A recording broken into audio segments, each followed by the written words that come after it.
লাইফটাকে বায়ারের মতো বানাতে চান নাকি সেলারের মতো? অদ্ভুত কথা না? একটা কথা বলি।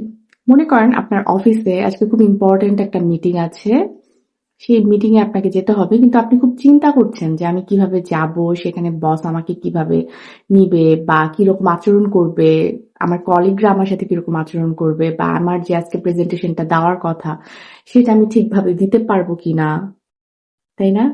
এইসব চিন্তা করে এমন একটা ভাব নিয়ে আপনি দাঁড়িয়ে আছেন, মনে হচ্ছে যেন আপনি একজন সেলার। হুম উম সেক্ষেত্রে মানুষ কিন্তু আপনাকে ওভাবেই ট্রিট করবে। আপনার কনফিডেন্টটা আপনার চেহারার মধ্যে দেখা যাবে। আপনার কনফিডেন্ট যখন আপনার চেহারার মধ্যে থাকবে না, তখন সবাই আপনাকে সেলারের মতোই দেখবে। সেক্ষেত্রে খুব কমন একটা কার্যকরী উপায় হচ্ছে বায়ের মতন নিজেকে চিন্তা করা। আমি এখানে এসছি, আমি নিজে কনফিডেন্ট। আ যা হবে, হবে। আমি তো এই কাজটা করেছি বা আমি তো এই কাজের প্রিপারেশনটা এভাবে নিয়ে এসছি। আমি এভাবে করেই করব।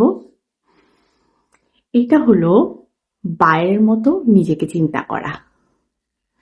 তাহলে আম মানুষও আপনাকে একটু হলেও মূল্যায়ন করবে। মূল্যায়ন করবে আপনার কনফিডেন্টটাকে। ভুলভাল কনফিডেন্ট করেন না আবার। ঠিকঠাক নিজের যে কাজটা আসলে জানেন, বুঝেন, পারেন, যে কাজে আপনি দক্ষ, সেই ক্ষেত্রে কনফিডেন্ট হন। উল্টাপাল্টা কাজে কনফিডেন্ট হতে পারেন, কিন্তু মানুষের ক্ষতিটাই বেশি হয়। যেমন কিছু মানুষ আছে যারা আমাদের সাথে এমন ব্যবহার করে কনফিডেন্টলি, বোঝায় যে সে ঠিক আপনি ভুল।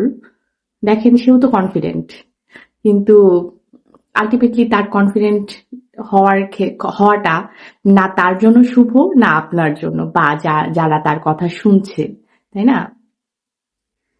সুতরাং কনফিডেন্ট হতে হয় ঠিক কাজে, এবং নিজেকে অবশ্যই প্রতিদিন আয়নাতে দেখে সেই জিনিসটাকে আরো শক্তপোক্ত করা, যদি ভালো হন। এখন আপনি ভুল করে কোনো কিছু করলেন, যেমন আমার আমি কনফিডেন্টলি মানুষকে কষ্ট দিব। আমি এমনভাবে মানুষকে কষ্ট দিব যাতে করে মানুষ আমাকে উম মানুষ আমার কাছ থেকে কষ্ট পায় এবং মানুষ আমাকে বুঝতে পারে যে আমি আসলে এমন একটা কিছু। কিন্তু আ মানুষ তো আপনাকে যা বোঝার তা তো বুঝে গেল। মানুষ তো আপনাকে যা বোঝার তা বুঝে গেল যে আপনি কেমন। মানুষ, মানুষ যন্ত্র খুব কঠিন জিনিস।